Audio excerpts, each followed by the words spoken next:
अयोध्या में राम मंदिर के निर्माण का मार्ग प्रशस्त होने के पश्चात पूरे विश्व में, भारत में नहीं है, भगवान राम के विषय में बहुत कुछ लेखों में, वक्तव्यों में और विचारों के द्वारा सर्वत्र कहा जा रहा है। समय का यहाँ अभाव रहता है। मैं बहुत संक्षिप्त में दो चार भगवान राम के विषय में ऐसी बातें बताना चाहूँगा जिसे अगर बच्चे याद रखेंगे तो उन्हें इसका लाभ होगा आने वाले समय में। भगवान राम का जन्म आज से 7114 वर्ष पूर्व अयोध्या में हुआ था। अयोध्या उत्तर प्रदेश के ज़िला फैज़ाबाद में है। आज का जो ज़िला फैज़ाबाद है उसमें अयोध्या है। अयोध्या के लिए कहा जाता है कि ऐसी जगह जिसको जीता नहीं जा सकता, जहाँ कोई भी किसी भी प्रकार का युद्ध अव्वल तो करता नहीं, अगर करता है तो अयोध्या अजेय है, उसे जीता नहीं जा सकता है। वहाँ भगवान राम का जन्म मधुमास में शुक्ल पक्ष की 9वीं तिथि में हुआ। मधुमास चैत्र महीने में आ जाता है क्योंकि बसंत ऋतु को मधुमास कहते हैं। कहा भी था तुलसीदास जी ने कि 9वीं तिथि मधुमास पुनीता, शुक्ल पक्ष अभिजित हरि प्रीता, मध्य दिवस अति शीतन घामा, पावन काल लोक विश्रामा। ऐसे समय में भगवान राम का जन्म हुआ जब बिल्कुल मध्याह्न था, दिन का समय था, न गर्मी थी न ठंड थी, सब लोग आराम कर रहे थे और उस समय अभिजित नक्षत्र था।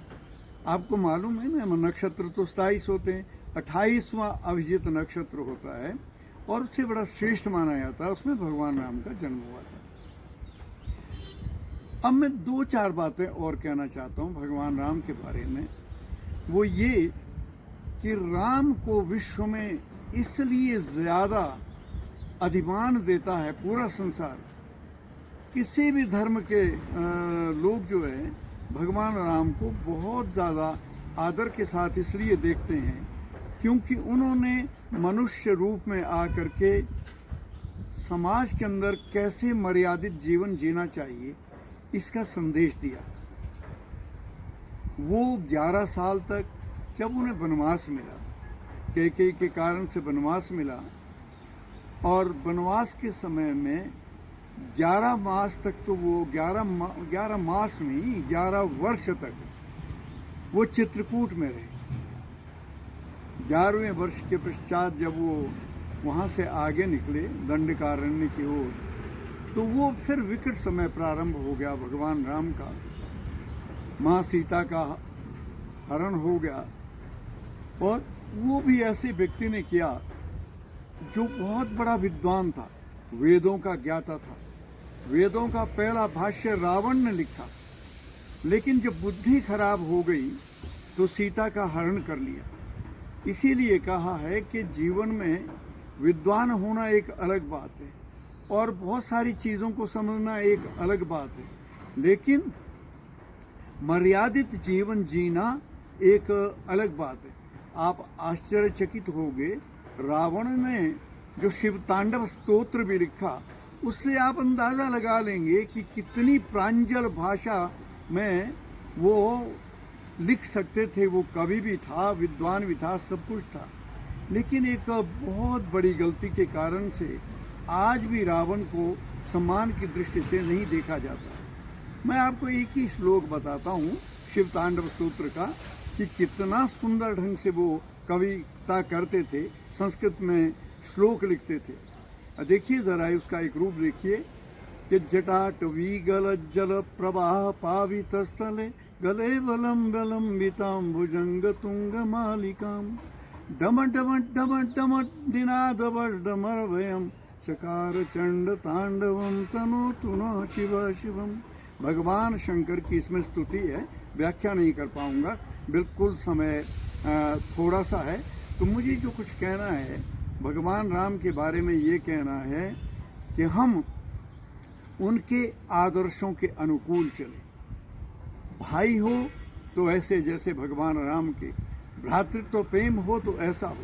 सुबह उठ करके माँ बाप के और गुरु के चरणों में भगवान राम झुकते थे। प्रातः काल उठ के रघुनाथा, मातु पितु गुरु ना वही माता।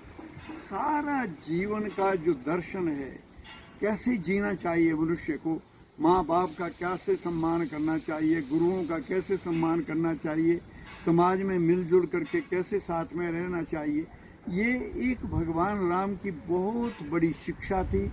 और उन्होंने सारे समाज को संगठित करने के लिए, सारे समाज में एक ऐसा मैसेज, ऐसा संदेश देने के लिए कि जीवन अमूल्य है, इस अमूल्य जीवन को परोपकार में लगाइए। और जो महान पुरुष होते हैं उनका जीवन परोपकार के लिए होता है। कहा भी है कि परोपकार पुण्याय पापाय परपीड़नम। महान पुरुषों का जीवन जो है परोपकार के लिए होता है। जो दुष्ट लोग होते हैं वो दूसरों को हमेशा तकलीफ देते हैं।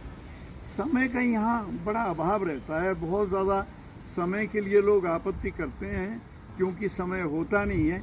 तो मैं दो चार बातें ये इसलिए कहना चाहता हूँ कि लोगों को ये पता लगे कि भगवान राम कब और कहाँ पैदा हुए थे। भगवान राम सूर्यवंशी थे। इसी वंश को इक्ष्वाकु वंश भी बोलते हैं। इसमें 44 राजा पहले हो गए। भगवान राम इस पीढ़ी में 45वें वंश थे। और इसमें एक बात और भी कहना चाहता हूँ, एक चौपाई आती है, रघुकुल रीति सदा चली आई, प्राण जाए पर वचन न जाई। ये रघुकुल क्या था? ये रघु जो है दिलीप के, राजा दिलीप के पुत्र रघु थे। रघु के अज थे, अज के दशरथ थे, दशरथ के राम हुए। तो इसलिए इसको इक्ष्वाकु वंश भी बोलते हैं। और वैवस्वत मनु का ये वंश चला आता है जिसे सूर्य वंश कहा जाता है। इस वंश में भगवान 45वें वंशज रहे हैं। 45वें राजा भी हम उनको कह सकते हैं, जिन्होंने अपने वंश को इतना गौरवान्वित किया। और आज पूरे संसार के अंदर हम भगवान को जो है, राम को जो है वो भगवान के रूप में मानते हैं। मेरा यही कहना है कि हम सभी भगवान राम के जीवन को बार बार पढ़े, रामायण पढ़े और रामचरितमानस पढ़े। वाल्मीकि जी ने रामायण भगवान राम के जन्म के 40 वर्ष के बाद लिखी। और कितना अमूल्य ग्रंथ है, हमें इस बात का कोई पता नहीं, हमको पता ही नहीं लगता। रामचरितमानस तुलसीदास जी ने लिखा।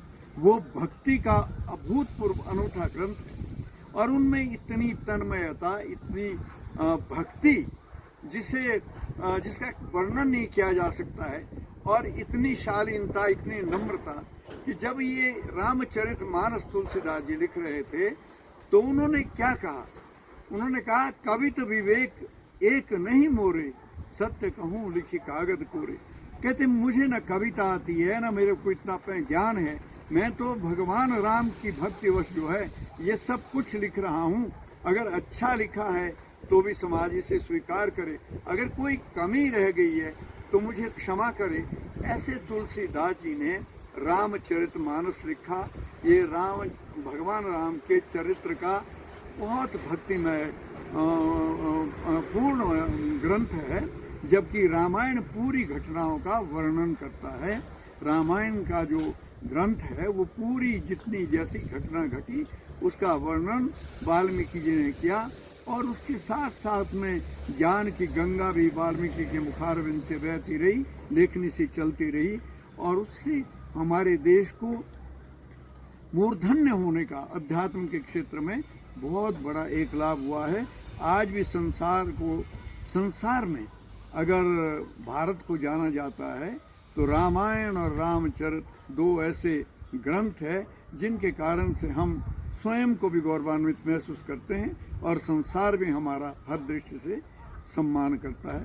तो आज तो बस मैं यही बात कह करके विराम देना चाहूँगा अपनी वाणी।